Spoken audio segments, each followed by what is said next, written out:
Welcome once again to Faith Works Live, because that's what we truly believe. We show our faith by our works. But what does that mean? And what does that look like? I'm glad you asked. That's why we're here. And that's what we talk about. I'm Rebecca Haney. If you're new, welcome. Very glad to have you. And one of the things I love about doing this show is that kind of like what Ronald Reagan said, I'm paying for this microphone. So we get to talk about, because it wouldn't be a show if I didn't have a Reagan quote or C.S. Lewis. He's later to come. The I guess difficulty that a lot of Christians have in reconciling there's sort of a pendulum swing. We'll just put it that way. There's a whole spectrum, as the kids like to say these days, and there are Christians who believe that we should really not be engaged in politics. And so I hear all the time from these two different camps. One says, I love the Christian stuff, the Bible study stuff, the theology. I love it when you get theological, but then you got to talk politics. And they're kind of, not so keen on all the swamp. And believe me, I get you. You are seen. I know what you're talking about. But then there's the other side of people who really like the political engagement. They like when we talk the caucuses and they're all about that. But then, you talk too much about Jesus on the other side. But that's who I am. And that's who we are. And so there's this strange dichotomy. And I think it's an unnecessary division that's come up with how Christians engage in politics. I'm not always saying I have the right answers, but that is where we really need, I think, to focus in this time, especially as we prepare for me and my Iowa folks to cast the first ballots in the 2024 presidential race. We've got to keep our eyes on the real prize and our eyes fixed on things above precisely so that we can be faithful in the here and now. What does that even look like? Maybe I am just, I've got a tornado in my head. I don't even know what's going on. I've had too many Christmas cookies, an entire possibility.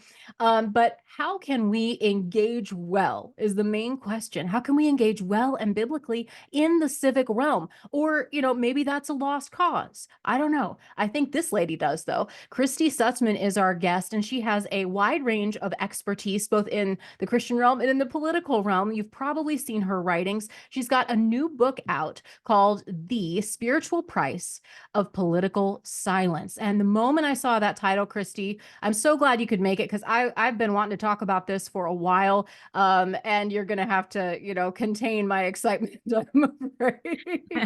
Christy, welcome to the show.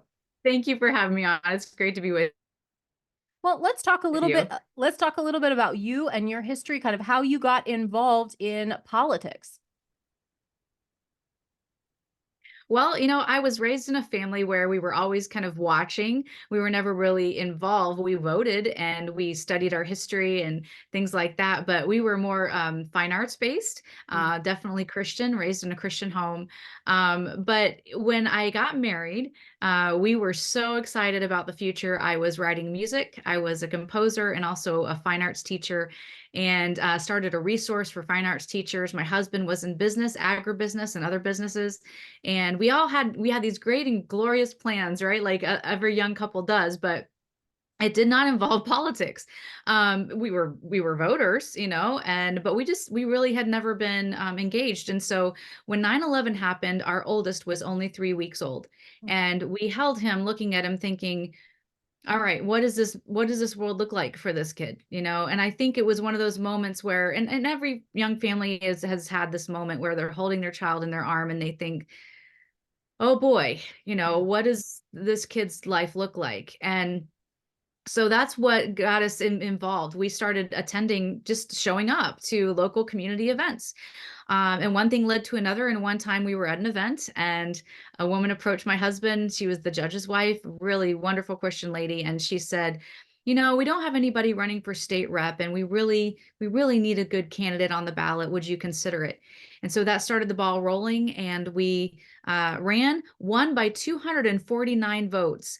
Wow. And, in a race like that, and I've seen some won by less. When people ask me, does my vote really count? My answer is unequivocally yes. Especially in those local races. And as I talk about in the book, The Spiritual Price for Political Silence, it's really important that people realize that even though you might not think that someone who you are supporting on a local level, whether it's school board or commissioner or county council, you might not think that they're going to have to deal with some of the issues that are the most important to you. They might not be dealing with, Second Amendment or First Amendment issues. They might not be dealing with the pro-life issue on that level. However, when they are elected to even a local level, eventually, and many times, they will run for higher office. And so if Mhm. you don't vet them in the beginning, it's going to be too late by the time they have a record and they have a name recognition and their people are used to voting for them. So we found that it was very important from the beginning to stand boldly for what we believed and to learn the process, to understand the beauty of our system and the fact that we could actually be involved. Yeah. Well, and I'm so glad you mentioned that. It also goes to an integrity question as well. So if, and I mean, we're openly and boldly pro-life on the show.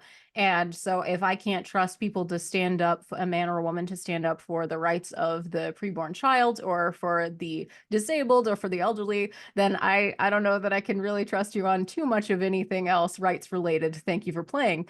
That's part of how I Yep. make my decisions. And I think there's a good litmus test for Christians. We have to be consistent with our values, and I think that is, if I can dovetail into that, that's a concern for many Christians in the political realm. Is it feels like it's an area, maybe people just feel icky about it. They say drain the swamp for a reason.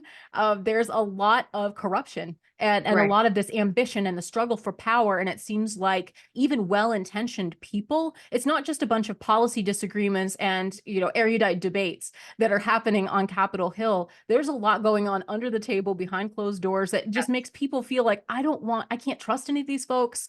Right. I don't trust their ambition or what they say. They're lying to me all the time. So Mhm. the instinct for many Christians, and I've had those seasons myself where I want to get as far away from it as possible. I Right. don't trust it, and I don't think it's all darkness over there in that corner. That's like what Simba's dad said. Mufasa is like, that's the darkness. We don't. Those are the Shadowlands. We don't speak of We that. We don't go don't go there. over Yeah. there. Yeah.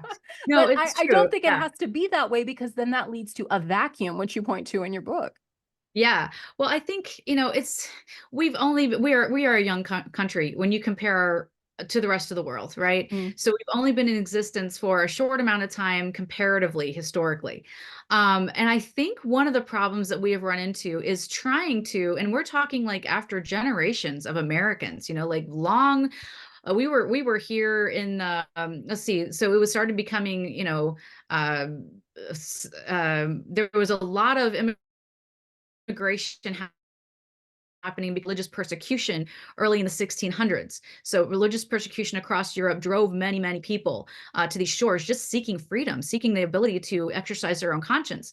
I think that the mistake that we have made is twofold, and that is, first of all, we've continued with that European mindset that it has to be one or the other, that it has to be, we're sold out to our faith and our church, or we're involved in politics. And what I think is unique in the history of the world that we have here in America is the fact that this is a government that is not run by a royal family. It's not run by a dictatorship. It's not run by a rich elite. It shouldn't be. It is actually based on we the people. That's why we still have local elections. That's why we still can see someone go from serving in the county council to running for state representative to running for Congress. Why? Because they don't have to have a title. They don't have to be a lord to be a part of it.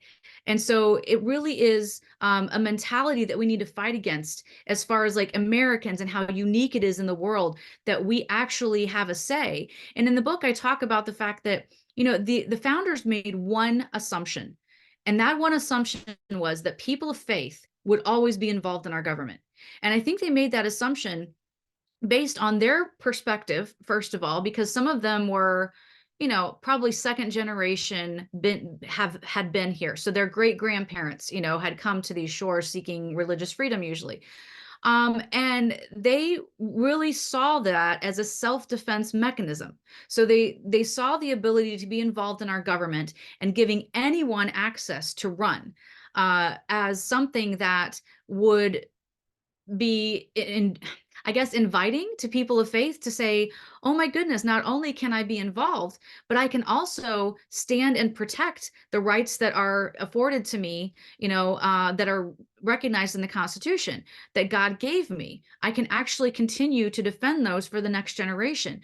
And the other I guess, motivation that they saw, or the assumption that they made for that people of faith would be motivated by, was that it never happens again. Like, so they don't want to be chased out of their homes again. I did some research on my own family, and some of them were Quakers over in England, and they had been chased out of their homes. They had a beautiful home, and they had, even a title and things like that. And they were being ransacked on a weekly basis by their government because of their beliefs, right? So then they say, well, I can't handle this anymore, and they're taxing me extra because of my religious beliefs.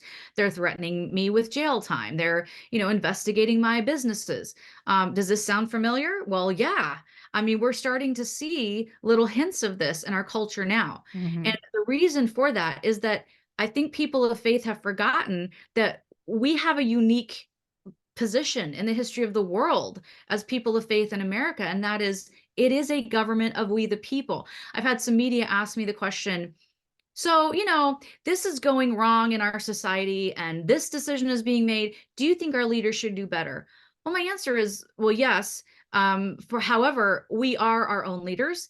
And if we decide that the person that we elected is not doing what I believe they should do, or not, adhering to what I elected them to do, then I have the ability to speak out, to vote against them, and to campaign against them. Hmm. That is part of my role. And it's not a personal thing. It's just a philosophical thing where I see them going down a road that I don't agree with. And it's my freedom to be able to say, I'm not going to support them. So you can do both, is what I'm trying to say, in America. And it's actually our birthright. We are supposed to do both. Well, and the struggle between it shouldn't be an either or, as you said, it should be a both and. Yeah, It is a wonderful God-given right to be here at this time in this country, love my country, and I love being able to serve God with my vote, like any other resource. That's just how I see it. It doesn't yeah, ever have to be a conflict, but I do think that after many years of listening to maybe the partisan nature and the way these things are framed, people feel as though in order to vote, they have to compromise their conscience. right. It's always framed, or often, I should say, not to be a pessimist. No, no. It's often framed as a lesser of two evils choice. And I've heard that Right. ever since I've been, aware of politics. And people say, well, you can't have everything. 80% is better than nothing. Half a loaf is better than none. Just Yeah, hold your nose and just do the best you can, those types of things. And I think there are Christians who feel like they have to put their conscience on hold or have right. to just deal with the icky compromise. They don't feel good about it, but what else is there to do? It's better than the other guy. And so how would you address that kind of a spirit? Because I don't believe that's the spirit with which the people of God ought to operate. I think we should do the most good that we possibly can. And we shouldn't be compromising on the non-negotiables ever. And we don't have to sacrifice Right. that integrity. Right. But what does that look like in practice? Well, when you look at the history of the country and you look at politics specifically, like the debates between Jefferson and John Adams, they were very spirited. Yes. They were very public. They were very blunt. Same thing with Abraham Lincoln when he was running for office. Ugly stuff that was printed about him. I've seen some Hmm. caricatures that were terrible. Yeah. So it's never really been a pretty process. And what I found as a state legislator, and also having a front row seat watching my husband serve, is that it's never been meant to be a beautiful, tranquil experience. It's actually kind of messy, and it also is tedious. So Mm. when you get into the lawmaking process, you're talking about bringing a diverse group of people with different backgrounds, different, even cultural ideas, different worldviews to the table, and saying, okay, what is the best way forward? Well, the question for the Christian in that situation, and any person of faith who believes in the Judeo-Christian, principles, the question then is, should I be at the table? Well, yes, you should be at the table. If you're not at the table, what happens? Well, somebody else's worldview wins out. And Mm. so it's really important that, we realize, yes, it's messy and it's sometimes ugly, and both sides have been guilty of being corrupt. I've seen that firsthand. It's just very, very disappointing. It makes you wonder, should I even vote for, this party or that party? That's why the book is nonpartisan, because I wanted you to see excerpts from both platforms to know where the main two parties stand, and I give links to the other parties so that you can see it for yourself. But my goal really is to make sure that we understand that people of faith, people that believe in the Judeo-Christian principles upon this country was founded, and it is very clear from original documents that that is what happened. There was a definite standing on biblical uh, Judeo-Christian principles. I think that's the best way to describe it. So these people knew the Bible. They knew the names of God. They could read Latin and Greek and Hebrew. They were intellectual giants, but they also knew that they were imperfect. And the only reason they made the assumption that people of faith would be involved is that they truly believed that they were not perfect, and that there would be societal problems that would come up that would need to be addressed and fixed. Well, how do you fix a societal problem or a moral issue if you don't have a moral person sitting at the table? So the thing that I think is really important in this next election is that we vet people at every level, and don't just vet them and vote them and think, okay, yeah, they've got it now. We have to stay in touch with them. So in the book, I talk about ways to reach out to their campaign staff, and eventually their staffers, and create a dialogue, communication with them. And it's easy with email, texting, and we have so many ways to communicate now. So it's really easy. And I know a lady, in our local area refuses to vote for anyone who she's never met in person, face to face. Now, it could be at a reception, she could host a coffee in her home, could be at a town hall, could be at a school board meeting, but she makes the time to try to at least see them face to face and just kind of assess their spirit and what's motivating them, what their worldview is. It's possible it takes a lot of extra time sometimes, but if we really are concerned about the future of our kids, the future of our nation, then I think that we would be willing to make the sacrifice to take the time. A lot of times I will say, I'm praying specifically that we are not blinded by our abundance, and that we don't give way to those who are allowing the anarchy of the spirit and the anarchy of the mind to rule the day. Yeah. And that is what I see as a spiritual price that we're paying right now, is an anarchy of the mind and of the heart and of the spirit. Our children are being targeted, and it's scary to look at. So when we say politics is ugly, I don't do politics. It's not for me. I'm just going to focus on the church and everything. It's actually walking away from our birthright and our duty, and it's also putting our kids in a vulnerable situation. Yeah, there's so much that could be said of just that one comment alone, Christy. So let's take a quick break, and we'll come back to hopefully, if I remember, right where you left off. I've got mom brain. Beg your grace on that. Christy Stutzman, our excellent guest. Check out her new book, The Spiritual Price of Political Silence, and figure out ways that you can get engaged. Not just, obviously, we need to be praying for our leaders, and it does start there, but there's a lot more that we can do with the time and place and resources with which God has blessed us. And I, for one, intend to use every single drop of skill, talent, resource that I have on this earth to glorify him, and that includes my vote. So join me, won't you, in this journey to discover more about how to do that, and because there are effective ways and there are less effective ways. So let's talk about that when we return with Christy Stutzman here on FaithWorks Live. We're back. Glad that you could be here with us. If you missed the first part of the discussion with Christy Stutzman, well, you just have to go get the podcast, my friend, and start from the beginning. I mean, come along for the ride, but go back and get it later. It'll be there for you. Check out FaithWorks Live on Facebook, YouTube, if we're there. Sometimes we get canceled and it's a big, giant mystery, but today we're there, so that's a good thing. All the socials, all the podcasts.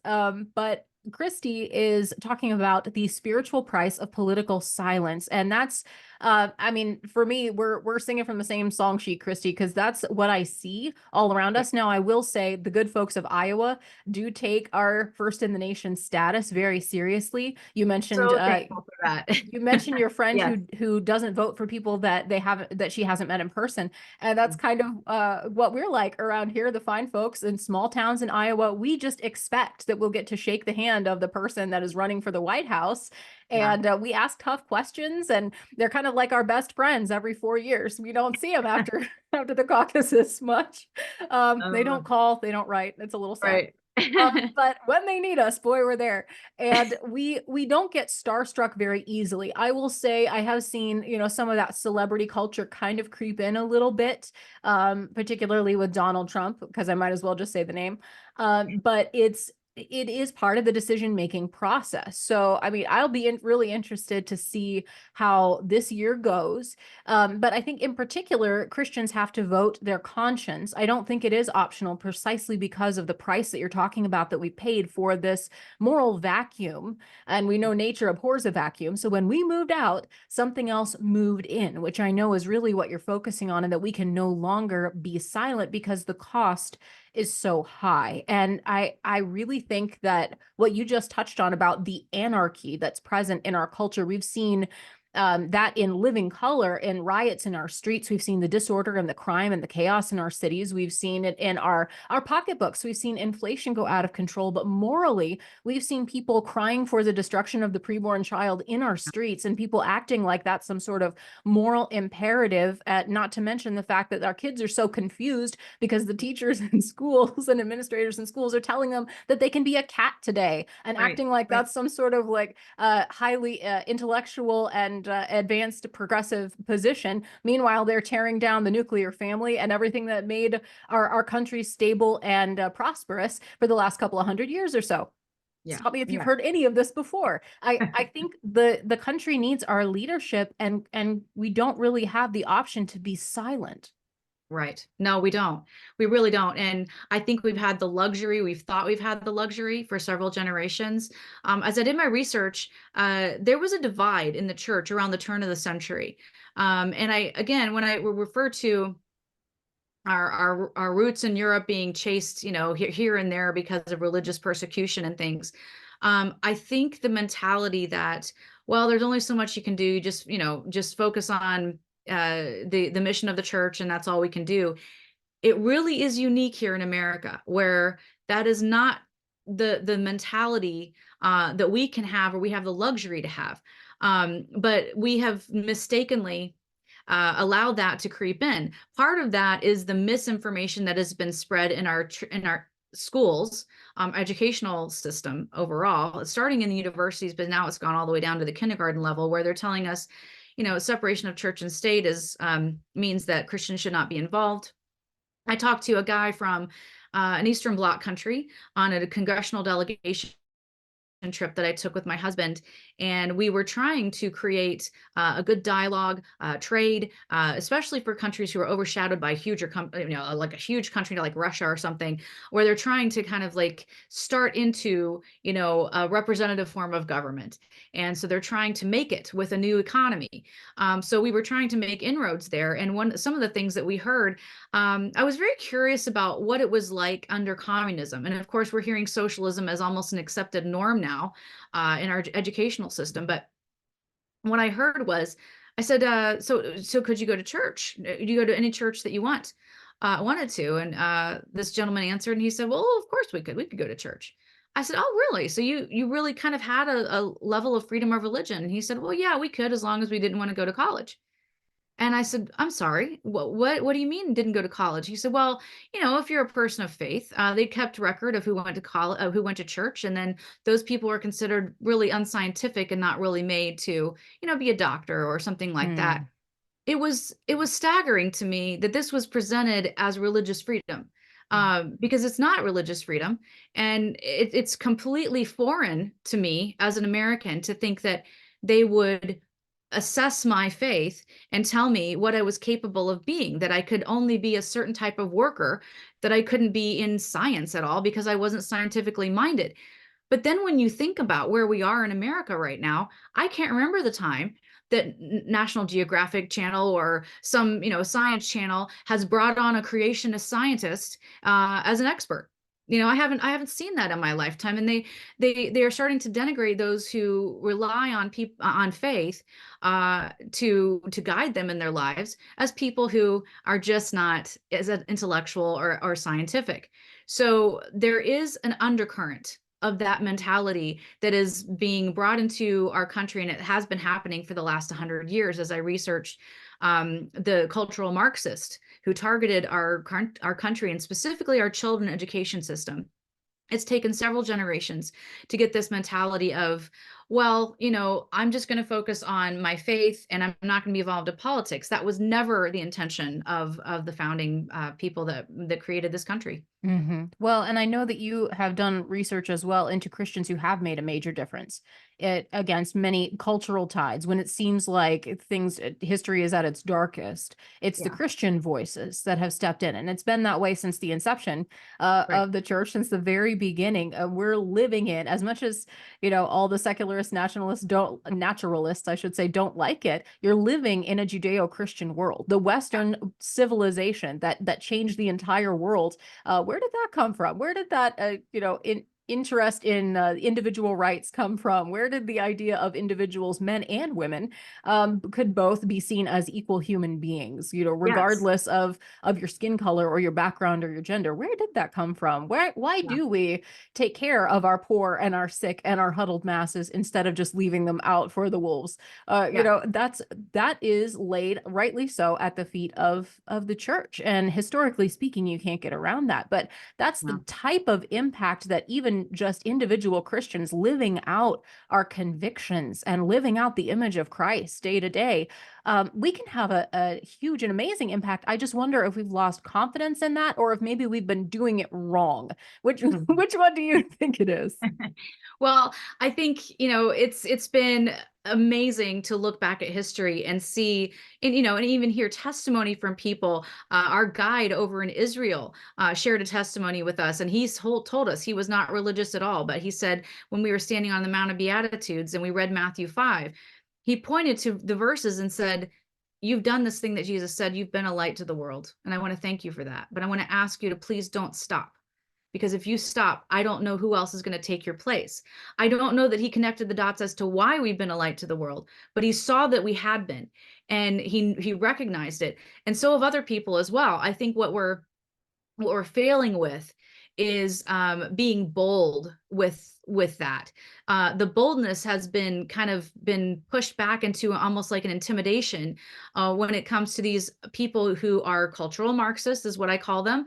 They come from the critical theory. Now, we all have heard of critical race theory, but the critical theory school in Germany, right around 1920-ish, was creating this whole evolutionary humanistic philosophy. So when you talk to people today who have been raised in that mentality without a Christian worldview, you're going to have two different definitions of freedom.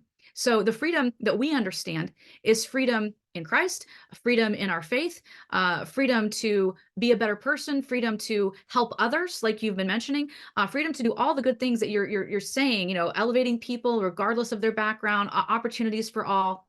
But see, that's a different mentality than the freedom of what this new generation and the cultural Marxists believe. They believe in the freedom of the individual to overcome their limitations as a human and become transhuman.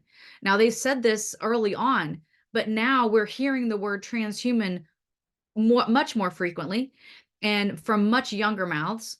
And they believe that they can evolve past the limitations of our human form. Mm. So this is a complete rejection of God. It's a complete rejection of any authoritarian structure, including law enforcement, government, the family unit, the church. Anything that smacks of authority is a limitation in their minds to what they can do because they are the final decision maker.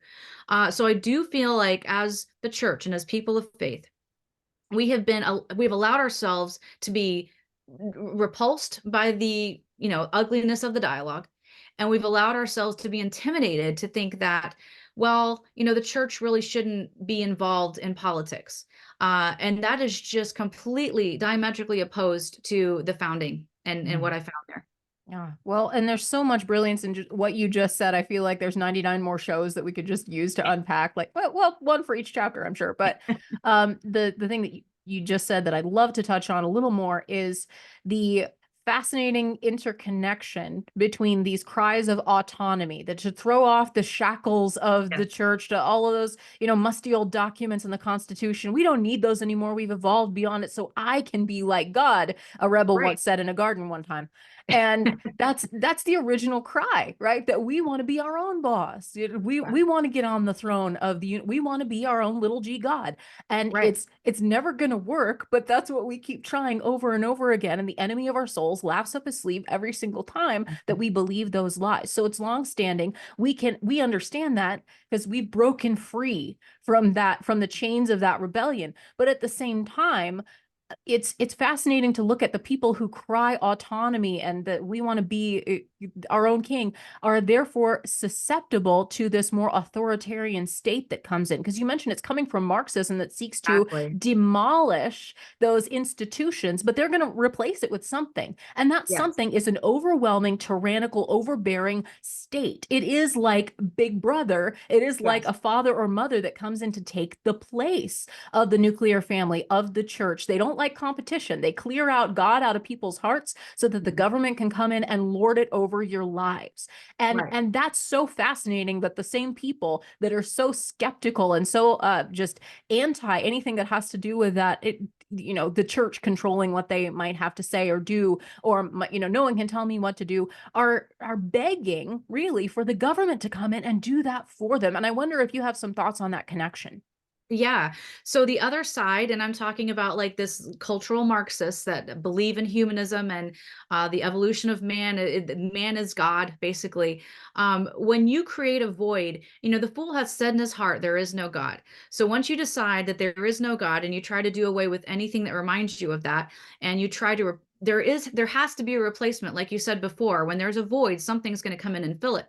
And so they look to the government almost as a religion and as their God, which it was never meant in America to be. The power belonged in the hands of the people themselves, and the people were assumed to be self-governing. So when you don't self-govern, and it's just kind of free reign, there's also a belittling or a devaluing of life itself. So your life does not matter as much as the whole. And so, therefore, what we need you to do for the good of society is to, just do this job and or whatever. And it really devalues your worth as a person, as an individual person. The contrast, and it's such a stark contrast when you read the Bible and you understand God's value on human life, then you start seeing that every individual has a relationship with God, that every individual matters to God. And the contrast is so blatant that you realize that it is a difference in definitions, in worldviews, in how you view even yourself. Therefore, the church's opportunity here is huge. So when you see the culture going into this spiral, this death spiral, there's a definite spiritual warfare that emerges, that becomes more visible than ever before, and that is Satan's main goal is to take out any type, and the crowning creation, the crowning act of God's creation, and that is man. So anything he can do to destroy him from womb to tomb, he's going to do it. And so we as the church, when we see that happening in our culture and we see that rise in demonic influence, boy, then it's time for us to put our armor on. Somebody asked me, what would you put on a billboard if you had a billboard to put it on, if you were talking to the church? I think I would say, arise, O Church of God, and put your armor on. Remember that there is a reason that you have armor, and it is to be worn and it is to be used. Yeah. And when you see the other side winning, then we need to wield the sword of truth. Mhm. Yeah. And I think we, as you mentioned a little bit ago, we get comfortable, we get inured to the idea that we can kind of, do our little thing and yeah, sure, I'll go vote, but I won't talk about it. I won't be one of those weirdos. And I don't want to lose friends and I want to be invited to the parties and have the friends. And if I take Yep. this stand, I'll believe it quietly. I'll put it in my little Yes. basket, but I won't go show up at a school board meeting and make a stink because then I won't be, very popular anymore. Right. I've long ago, like that ship has sailed for me long ago. I kind of don't care anymore. It's kind of fun and freeing Yeah. to just say, you know what, I'm just going to do what's right and people can think what they want. But ultimately, I want my Lord to be happy with what I've done. I want him, I want to, obey his voice. But I also know that leads to great flourishing because of his great love and goodness. Yes. So it's not Yeah. just like I need to check off a list as a good Christian and do all these things, but his way is so good. His Yes. way leads to peace and flourishing for everyone. Yeah. And there are those who accuse Christians of saying, well, you're just trying to impose your religion. You're trying to, legislate your morality. I'm like, yeah, but all legislation is morality. Oh, We're that's so all true. saying like someone's morality is going to be legislated. I just Exactly. I just want good and peace for everybody. You can agree with me. I let's talk about Jesus anytime you Yeah. want. Be happy to. But even if you don't believe, I still want to protect your rights. I still want a peaceful land where you and I can live in prosperity together. And that I don't think that's true for the other side. I've Yeah. seen that No. over and over again where they say, well, everyone has rights except bigots, except racist, except people I don't like who disagree with me, I will then you have no determine right. whether I will Right. determine whether you have that label or not. So Right, exactly. So I yeah. don't have to listen to you anymore. And also, your speech is violence, which means I can punch you in the face Right. because that's a real convincing political argument. So I'm just saying, that's Yeah. not super effective. But I would like to talk about efficacy as well. I know that in particular, like the life issue is of great concern for me Yeah. and for my listeners. And we've seen some elections that have been very disappointing in just the last three in particular, have shown that people either are not understanding well, or they're just flat out opposed, and we've got a lot of work ahead of us. So, Right. I mean, not to dwell on the negative, but I think we have to learn those lessons as to how we can be effective at changing hearts and minds, as the phrase goes, so that we can change policy. And I'd love to get your thoughts on how Christians can be biblical, yes, but also effective. Yeah. Well, in the book, that was one of my motivating factors for putting in the book a section that's called reliable resources. I mean, anymore, talking to my friends and family, it's really hard to know where to go to get actual good information that's trustworthy, that you can really rely on. Yeah. So I put a list of reliable resources and even some that, might lean differently than what I believe, but I put on I put little blurbs on there. This, for instance, I put Heritage Foundation, right? So Heritage Foundation is really good with policy research and several other things. Mhm. Alliance Defending Freedom, just give little blurbs about what their specialty is. Live Action, I worked for them on Capitol Hill, and I was able to see how effective they are with their research and things like that. So I put that in there so we can have reliable resources, understand where to get information and the angle that they're bringing to it, and what Mhm. they are good at. But the other thing too is that being effective as a citizen is easier than you think. So when we look at those people that were running for office and how many question marks we have in our head on, are they going to stay on the right path or not? How do we keep them accountable? Building a relationship with them or their staffers is going to allow you to have access to them when issues come up. And you can send an email and they will recognize you, especially on the state level, county level, but even on the federal level. If you establish a relationship with them, one of the great ways that was just a ministry to me and to my husband when he was serving in Congress was I used to get these little it was a postcard in the mail and it had a prayer on it. And it was just a written out prayer, very short and sweet, and a verse, and then the lady's name. Meant so much to me as a spouse who was raising an 8-year-old and a 4-year-old little boy, and my husband was serving in Congress, and we were going back and forth between Indiana and Washington, and just the craziness of life. That was something that was very personal touch that really meant a lot to me. When I was a state legislator and constituents would come down, and this is probably across the board with every state legislator, their constituents are the boss. And so when Mhm. you show up, don't think that you're going to be standing in line. You are in charge. So if you contact them and want to meet with them, you will usually get to meet with them face to face. That might mean like going to the state house and contacting them and say, I would like to meet with you. When you meet with them, make sure that you have all your information in order, that you know what you're talking about, that you know the process of the legislation can change, and so come, you know, with knowledge of the issue, but also realize that if the legislator is working on this bill, it might have changed. It might be a change to an amendment, or it might be sent Mm, to the Senate instead of to them. So be eager to learn the latest on the issue, but then also realize that you're paying their salary. You're the boss, and you have a right to speak what you believe is right. And so they should listen to you. I know I was always, you know, if I had a constituent coming to me, that was priority number one that day.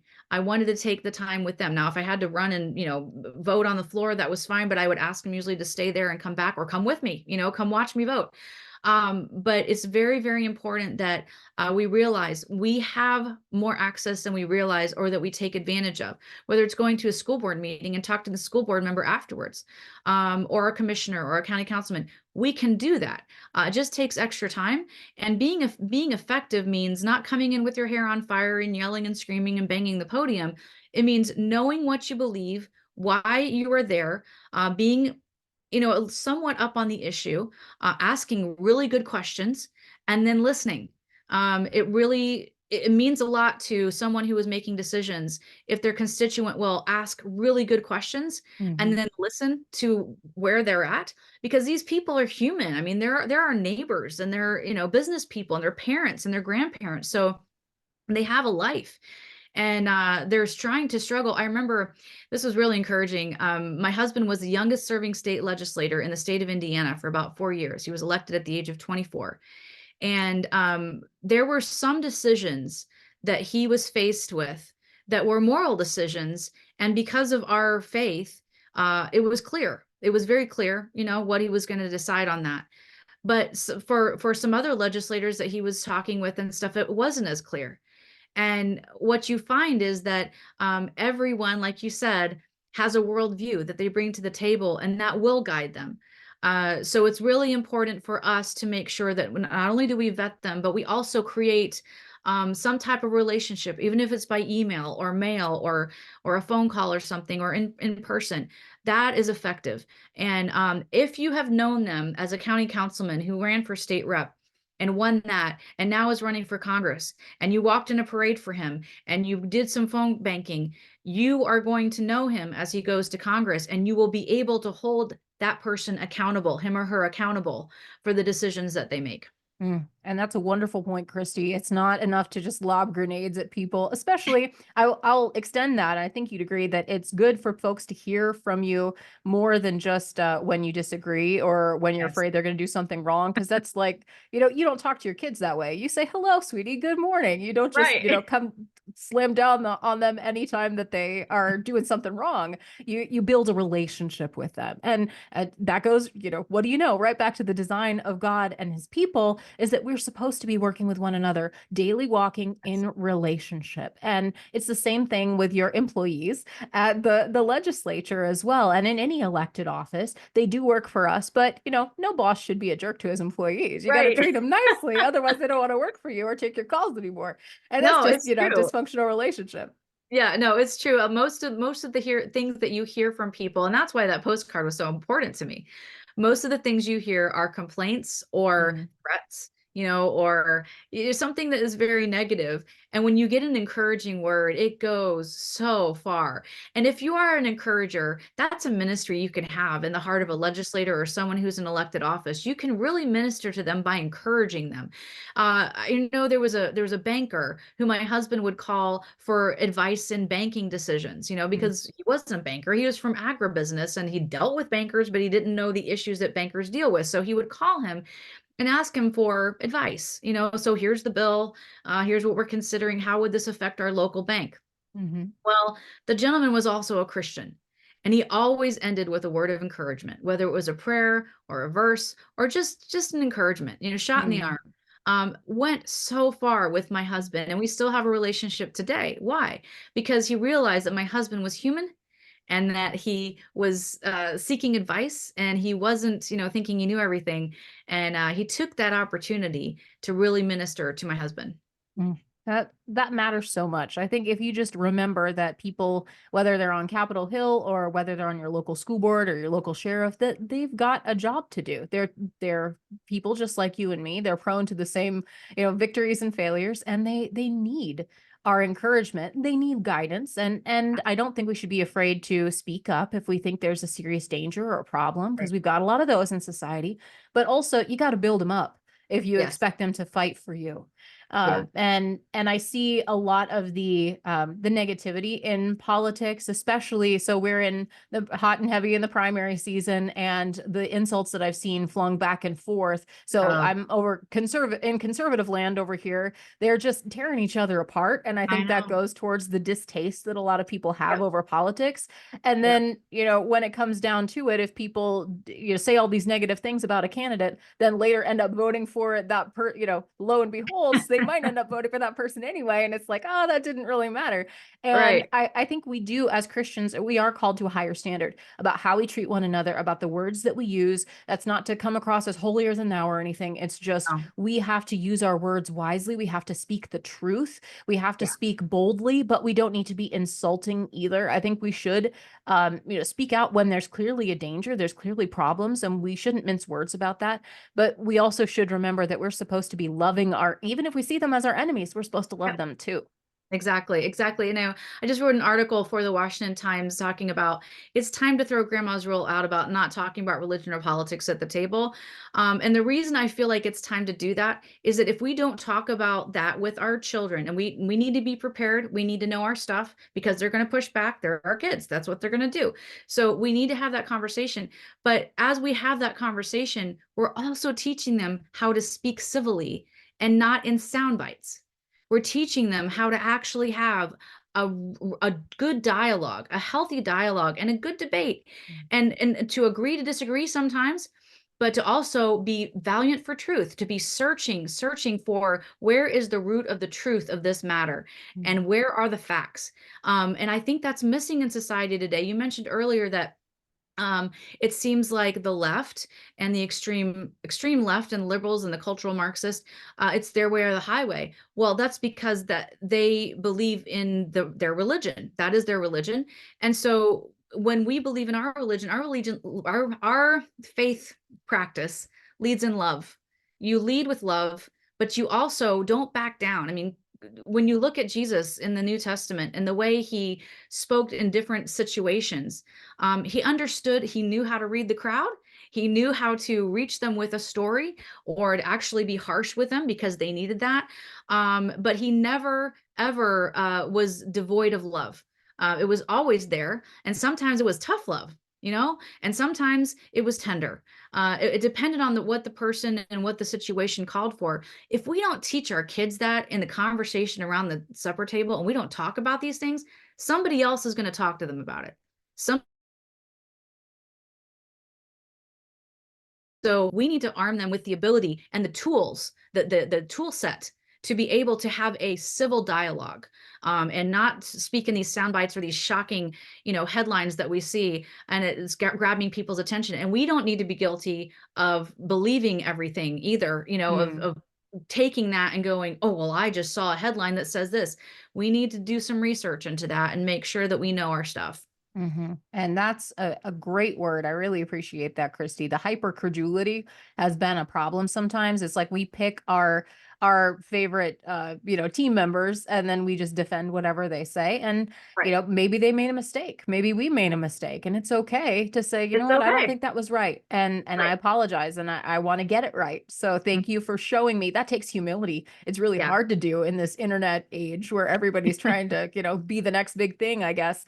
Yeah. But it is important for us to be honest and to be genuine. I think when we're seeing this, a part of that, in just as I know we've got to wrap up here, but a part of that I think means renewing the vision in our Mm. mind, because I think what you just mentioned, we've fallen prey to, um sometimes it's just wanting to go along to get along for some Yeah. people. For others Yeah. who maybe have been in the fight for a while, there is a sense of despair or a sense of defeatism that just Yeah. says, you know what, it seems like no matter what we've been trying, it's been, and we have seen some victories, but then we see fail, fail, fail, and it feels like there's that pressure and that it's not going our way.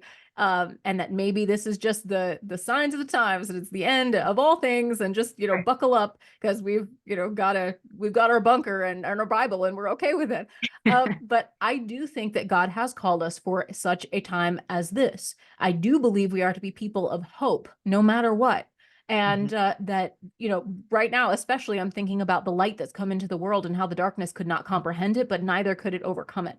And Right. that we are meant to be that light. So maybe just a word of encouragement as we wrap up, that we don't have to be, we're not defeated. In fact, we are on the, if we are on God's side, that is the side that is where victory is assured. Right. Right. Yeah. I just love what you said. We are supposed to bring the hope. We are supposed to be those who give people hope. That is the answer. And we do have the answer. And that's what's got to be our confidence. Our confidence has to be grounded in the fact that we stand on solid ground. We stand on the firm foundation of God's answer. And God's answer is always better than anything we can imagine. And when we see him transform lives, when we see him work and do miracles, that is something that should assure us to be even bolder in our Mm, stand and broader in our reach, of what we're doing. So when we look at our tools and we have in our hand, then regardless of what your background is, I'm a fine arts teacher, I mean, I write music. I'm in fine arts, and that's not known to be conservative, and yet at the same time, when I look in my hands and I say, what can I do? What can I do to make a difference? Well, I can raise my children to love God. I can raise my children to be aware of the issues. I can raise them to know the truth and to be valiant for truth, to be very, very vigilant in their research and their understanding of who God is and what he wants us to do and why America is here and what we have done. All of that is on me as a parent. mm, And then the other thing is, what are my skills that I bring to the table? I know I've talked to a lady who was incredible at crafting. And I told her, I said, your crafts are absolutely gorgeous. Would you be able to make one for my husband's campaign so that we had gifts to give for, door prizes at dinners and stuff? That was something that I couldn't do that she could do.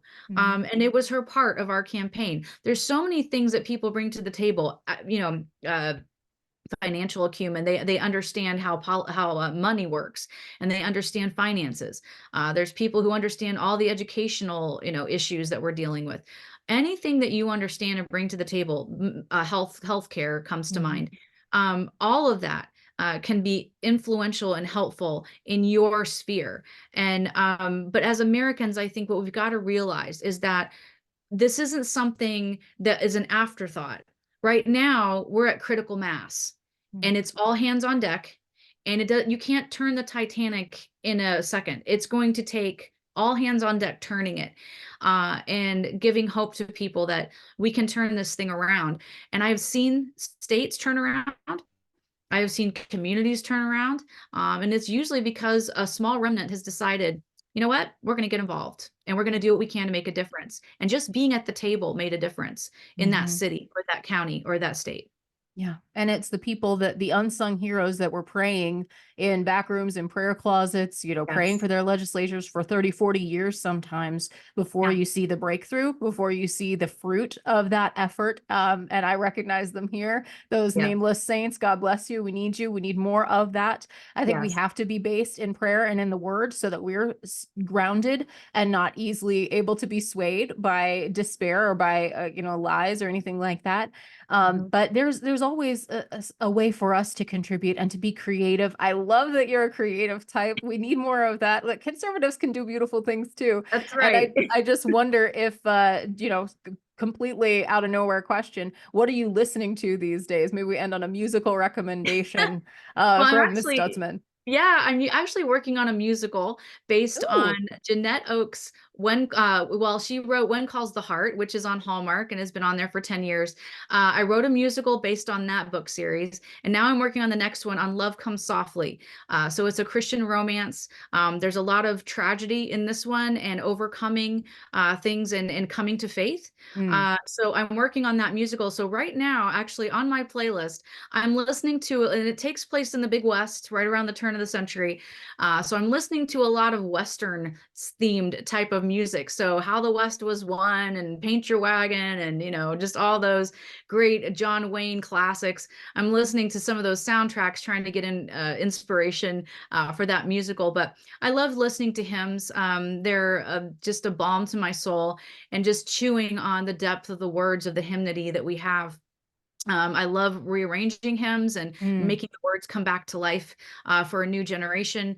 I really appreciate so many ministries out there that have provided wholesome, uplifting, and God-centered songs that we can listen to. I love orchestral music. mm, So I listen to a lot of that as well, classical. And my dad was big on Tchaikovsky and just some of the newer classics, but I enjoy a variety of music, but it's all in an effort to bring honor and glory to God, and mhm. to allow us to have entertainment that we don't have to compromise with, that we can actually enjoy, but it's on an excellent scale. So I'm having fun with that.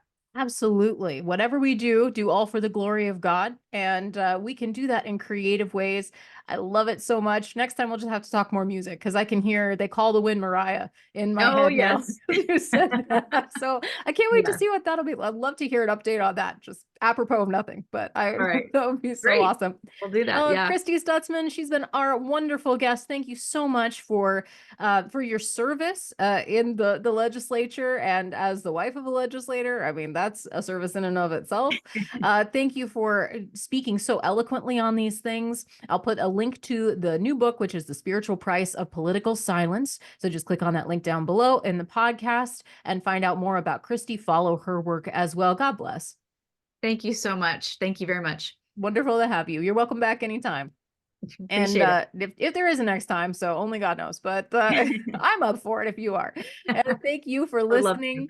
Hopefully, this conversation has inspired you to get more involved, to pray for your leaders, maybe to run for office. If you look around and you're like, I don't know that I can vote for any of these clowns, well, then maybe you are the answer. Maybe that could be the start of something. I'm just saying, stranger things have happened. That is how God works many times. But we cannot leave a vacuum anymore. We've had too high a price. We look around us and we think, well, why doesn't somebody do something? Look in the mirror. You are that somebody for just such a time as this. And that's what that means. It's not a slogan that we use on the show. It's the earnest understanding that God works through providence and he works through his people. And he has never left us, nor will he forsake us, but he does expect us to persevere. And he expects us to be present, to show up and shine. And it's never easier to shine, or simpler, I guess, than when the darkness gathers, yet that's when the smallest light shines the brightest. So that's you and me, folks. That's where we are, and that's what we're called to do. So I'm in it if you are.